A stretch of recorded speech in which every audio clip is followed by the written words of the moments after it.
एक बात साफ साफ कह देना चाहता हूँ मैं, पिछली बार पंचायत का फैसला तुमने नहीं माना था, लेकिन अगर इस बार में तुमने पंचायत का फैसला नहीं माना तो कभी भी हम तुम्हारी पंचायत में नहीं बैठेंगे। अरे मोदी जी कैसी बात करते हो, ये अखिलेश मानेगा कैसे नहीं पंचायत का फैसला? अगर नहीं मानेगा तो कोई परेशानी लेके आएगा फिर हमारे पास। चलो अखिलेश पंचायत को शुरू करो, क्या बात है, क्या दिक्कत है, परेशानी बताओ। लालू जी से क्या लफड़ा हो गया तुम्हारा? अरे मोदी जी क्या बताऊं मैं अपनी परेशानी को, छोटा सा जमीन का टुकड़ा है 1 बीघे का, वो भी इनकी भैंस ने पूरा का पूरा खा लिया। ये लालू जी की भैंस ने सारा का सारी मेरी फसल खा ली 1 बीघा की। ये अपनी भैंसों को ऐसी आवारा खुला छोड़ देते हैं, इनकी भैंसें सबकी फसलें खराब करती फिरती हैं। अब मेरी 1 बीघा की पूरी फसल बेकार करती। मुझे इंसाफ चाहिए, मुझे पैसा चाहिए अपनी 1 बीघा फसल का। मोदी जी, योगी जी, इन अखिलेश से पूछो क्या इन्होंने अपनी आंखों से देखा हमारी भैंस को अपनी खेत में? अरे इनका खेत गांव के किनारे, इनके खेत में तो बहुत सारी भैंसें फिरती रहती हैं। लालू जी राबड़ी जी को चुप कराइए, औरतों का बोलना पंचायत में मान्य नहीं है, कह देता हूँ मैं, इनको घर भेजिए।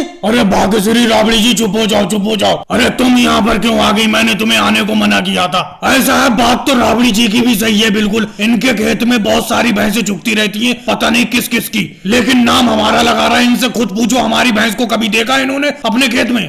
हाँ अखिलेश तुम ही बताओ, तुमने अपनी आंखों से देखा लालू जी की भैंस को कभी अपने खेतों में? बताओ। देखो भाई योगी जी, मैं बेफालतू में झूठ बोलूं, अपनी आंखों से तो नहीं देखा, लेकिन गांव के सारे लोग बता रहे हैं कि इन्हीं की भैंसें मेरे खेत में चुगती रहती हैं, इन्हीं की भैंसों ने मेरे खेत को खाया है, तो मैं दंड तो इन्हीं से लूंगा। गलत बात अखिलेश, हमें गलत बात बिल्कुल भी पसंद नहीं है। जब तुमने अपनी आंखों से नहीं देखा तो कैसे करके यकीन कर सकती हो कि लालू जी की भैंसों ने तुम्हारे खेत को खाया है? अखिलेश इसीलिए इस पंचायत को यहीं पे खत्म किया जाता है, और नजर रखो कि किसकी भैंस तुम्हारे खेत में आ रही है, उसी से दंड लिया जाएगा। अगर जिसकी भी भैंस खाती होगी तुम्हारे खेत में, उससे दंड हम दिलवाएंगे, या कोई पक्का गवाह लाओ जो कह सके कि लालू जी की भैंसों ने ही तुम्हारे खेत को खाया है। अगर वो गवाही दे देगा यहाँ पर आके तो दंड लालू जी से दिलवाएंगे। और भाई लोगों को वीडियो को लाइक करो, चैनल को सब्सक्राइब करो।